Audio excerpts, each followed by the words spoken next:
Hello everyone, my name is Sahil and I'm a real estate consultant, advisor, coach, and welcome to the episode 6 of the series Real Estate Comparison. Okay, so 5 episodes are already out, doing great. There's a great response. I hope you are enjoying this series, and if you are, please do comment loving it. And if you want to share anything, always open. The forum is your. Please do share.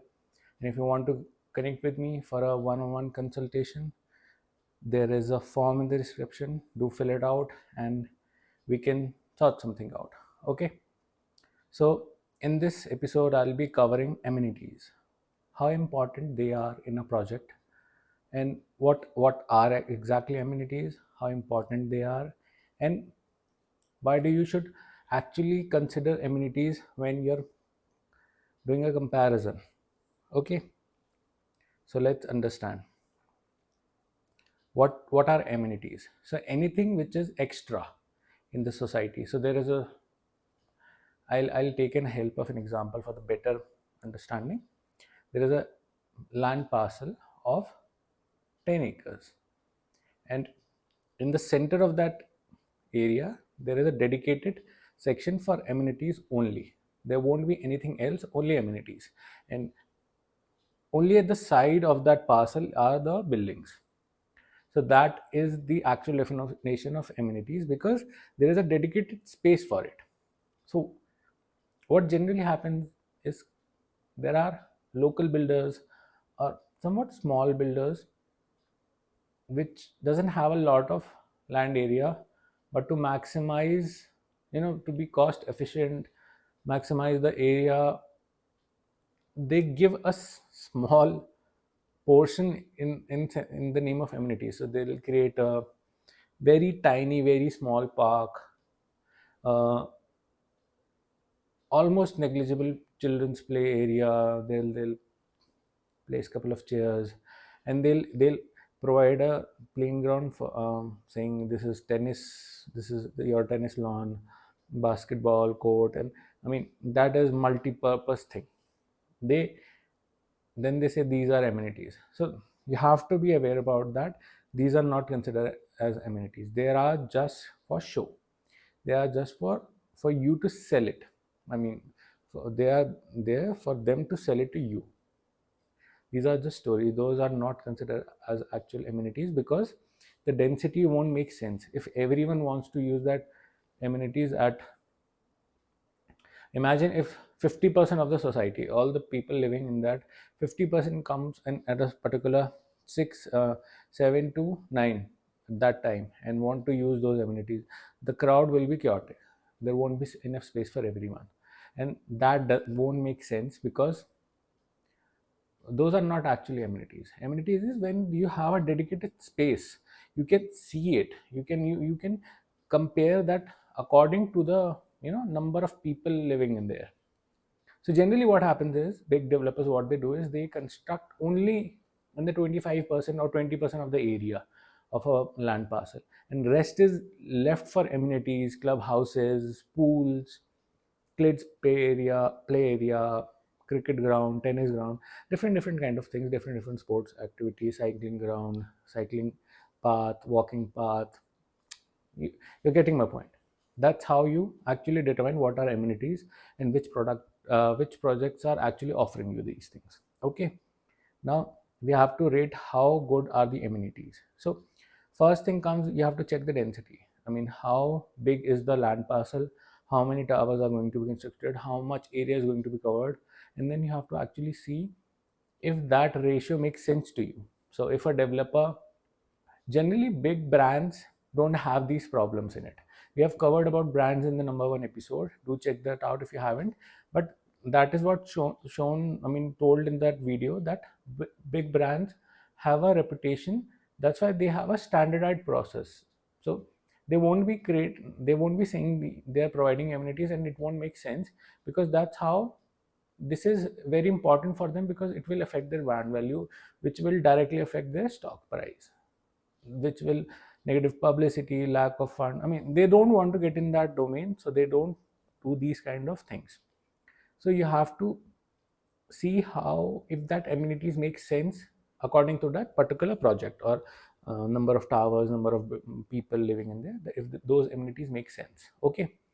Why the amenities are important? Because it create atmosphere, it create a desirability. People want to live in these kind of areas because it create a standard of living, and which, when a society has a standard of living, it attracts high rental yield. So for an investor, you'll get, I mean, if you're an end user, you'll be able to use those amenities. Your kids, your parents, your, I mean, uh, relatives, anyone is coming will be able to use this. You also, you'll be also able to use those amenities. Everyone will be able to use those amenities and take a benefit out of it. Okay.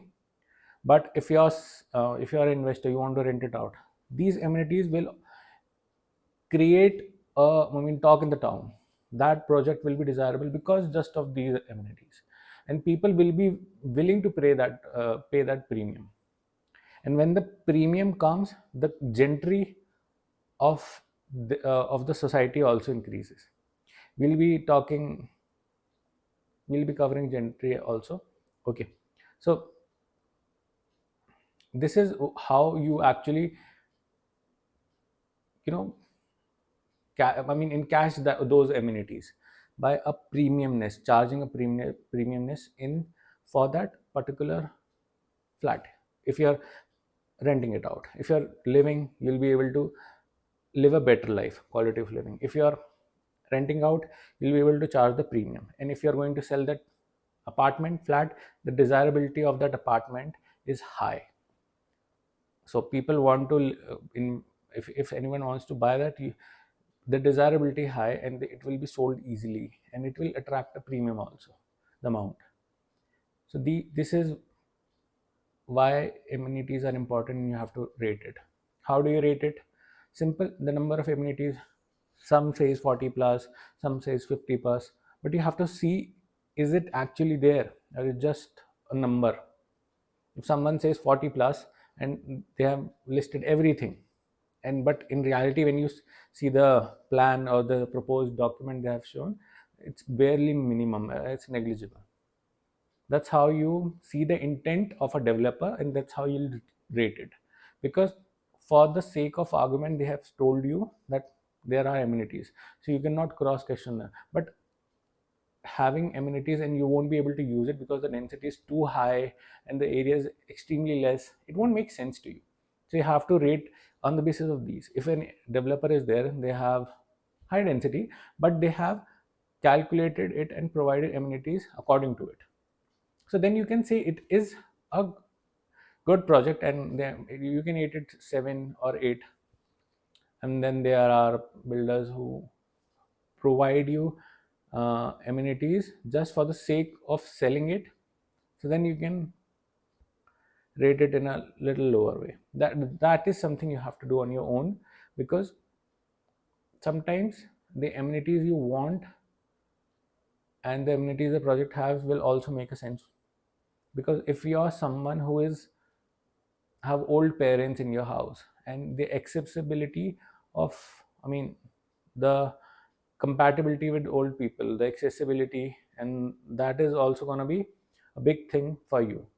So these kind of scenarios will be there. So that's something you have to check, if those amenities make sense to you and you think you can use them.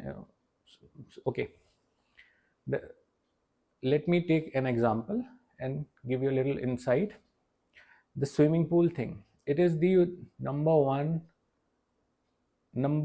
useless amenity in this landscape.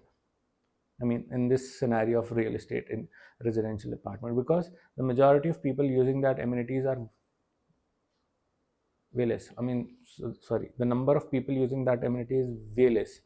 The swimming pool is only created to sell it and to attract a premium, attract investor, and anything. That's the only use of swimming pool, because the number of people end user will be way less. I mean, if 1,000 people are living there, hardly 50 to 100 people will be using that swimming pool. So if a developer, you know, emphasizes on the pool. Look at the pool, look at the infinity pool, look at this pool, that pool. So you have to be a little bit cautious that this is just a show. It's for the show. You won't be using it. So if you're end user, you know that you won't be using it. If you're investor, you know that this is just for a show. You have to be looking beyond that and think about it. So this is it for this video. I hope you're enjoying this series. Thank you for all the love support. Thank you for watching. See you next time. Bye bye.